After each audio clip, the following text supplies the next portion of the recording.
વડોદરામાં મકાન માલિક પાસે ખંડણી માંગનાર ભાડુઆતની ધરપકડ। મહિલાએ યુપીના દેવેશ દ્વિવેદીને આપ્યું હતું ભાડેથી મકાન। ભાડુઆત દેવેશ ડિલિવરી બોય તરીકે કામ કરતો હતો। ભાડુઆત 48 વર્ષીય મકાન માલિકના એકતરફી પ્રેમમાં પડ્યો। મકાન માલિકને ઇમોશનલ બ્લેકમેલ કરતો।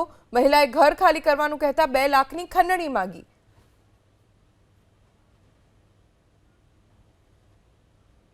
આરોપીને જ્યારે પૈસાની જરૂર હોય ત્યારે બહેન પૈસા આપી મદદ કરતા હતા, ક્યારેક જમવાનું પણ બનાવી આપતા હતા।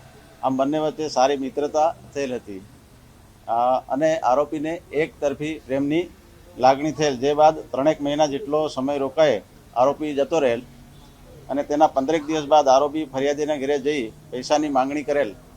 ત્યારે ફરિયાદીએ પૈસા આપવાની ના પાડતા આરોપીએ પોતાના હાથની નસ કાપી નાખવાની ધમકી આપી બ્લેકમેલ કરવા લાગેલ।